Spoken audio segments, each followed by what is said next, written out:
Halo teman-teman, ketemu lagi dengan saya Andre. Dan kali ini kita akan membahas satu hal yang menarik sekali.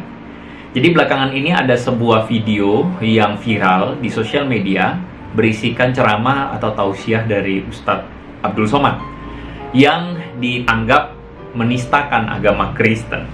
Nah, bagi teman-teman yang belum tahu, kira-kira potongan videonya kayak begini. Apa sebabnya Ustadz kalau saya menengok salib menggigil hati saya? Setan.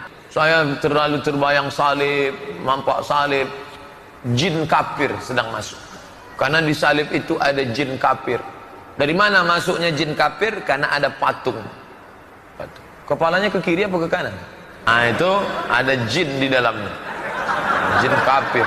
Di dalam patung itu ada jin kafir. Makanya kita tidak boleh menyimpan patung.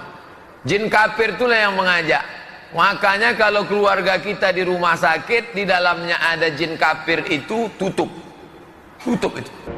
Nah teman-teman, dalam video tersebut diceritakan ada seorang ibu yang bertanya ketika melihat lambang salib. Dikatakan bahwa ketika dia melihat salib tersebut maka dia menggigil.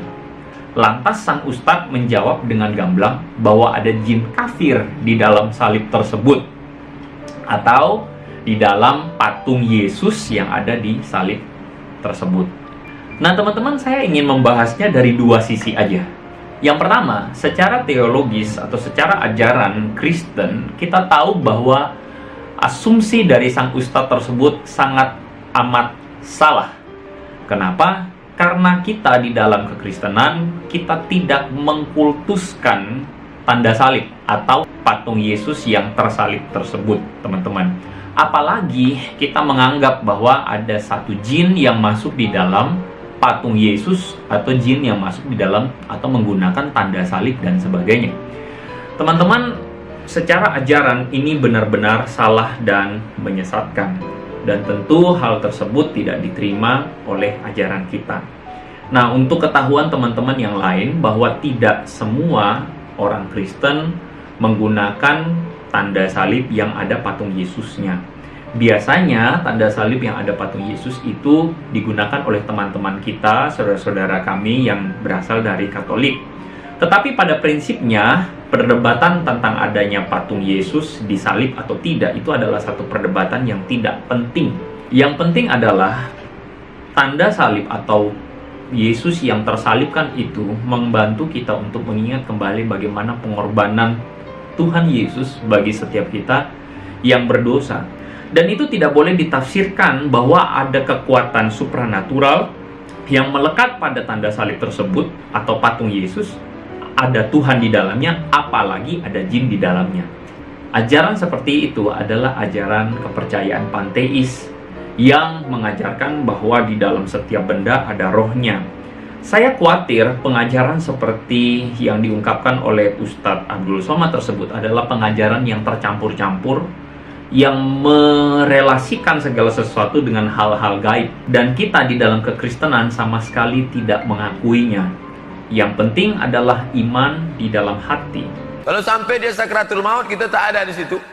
Dia sedang diajak jin kafir, berhasil. Berapa keluarga orang Islam yang mati dalam keadaan su'ul khotimah?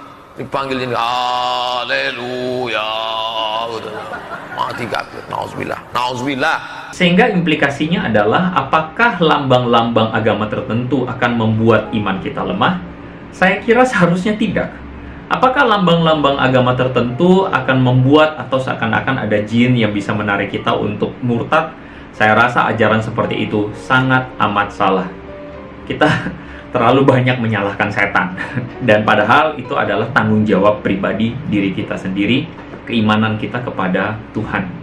Itu yang pertama. Yang kedua, secara sosial. Kalau tadi secara teologis, yang kedua secara sosial.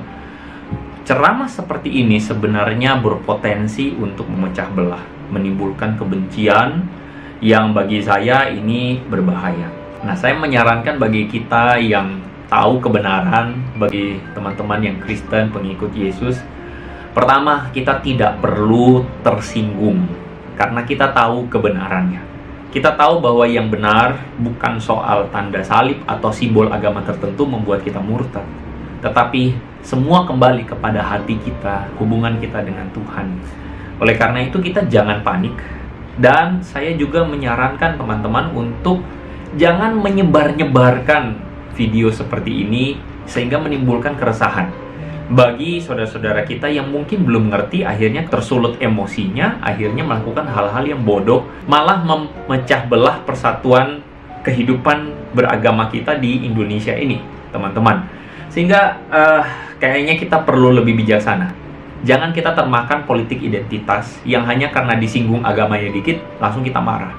Justru Yesus mengajarkan kepada kita untuk mengampuni mereka, sebab mereka tidak tahu apa yang mereka perbuat. Mari kita slow aja, woles aja. Kita tidak perlu ikut nyebarin konten-konten seperti ini, tapi mari kita nyebarin kasih.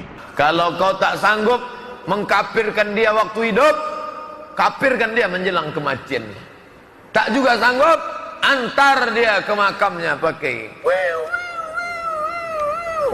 ambulan C, lambang kafir. Balik dari sini beli pilok, hapus itu, ganti bulan sabit merah. Bagian akhir dari video tersebut, sang ustadz berkata begini, bahwa ambulans itu punya tanda palang yang identik dengan tanda salib katanya, yang membuat orang mengkafirkan orang ketika orang mati. Nah, menurut saya pandangan itu terlalu berlebihan juga sih. Saya jadi ingat masa kecil saya. Wah, saya tumbuh besar di kota Ambon, daerah timur di Indonesia, dan saya sangat senang karena saya punya teman-teman dari beragam agama. Beberapa di antara mereka adalah orang-orang Muslim. Dan kami terbiasa untuk saling mengucapkan selamat satu dengan yang lain.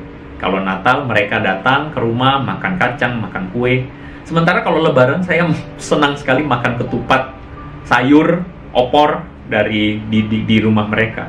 Dan hanya karena saya makan ketupat sayur atau makan bertamu di rumah mereka, mengucapkan selamat Lebaran, tidak serta-merta membuat saya murtad, bukan? Bahkan, kalaupun ada kesempatan, misalnya saja saya pergi ke satu tempat, lalu kemudian tidak mempunyai tempat bermalam, lalu ada seorang teman, mungkin saya mendapati masjid yang ada di sana, lalu kemudian marbot masjid tersebut atau ustadz, kiai dari masjid tersebut mengajak saya bermalam di masjid, saya akan dengan senang hati tidur bersama-sama di masjid tersebut. Betapa indahnya ketika bukan kebencian yang kita sebarkan, tetapi kasih yang bisa kita sebarkan. Masing-masing kita boleh beriman, percaya kepada apa yang menjadi ajaran agama kita, tetapi tolong dengan akal sehat. Kita hidup berdampingan, kita harus saling membagi kasih. Dan bukankah itu yang Tuhan Yesus ajarkan buat kita semua? Nah, teman-teman, saya berharap melalui konten video seperti ini, semoga situasi yang panas bisa reda, tidak perlu sampai harus gontok-gontokan, dan kita harus mengutamakan kehidupan bersama berbangsa di Indonesia ini. Kiranya Tuhan memberkati kita semua. God bless you.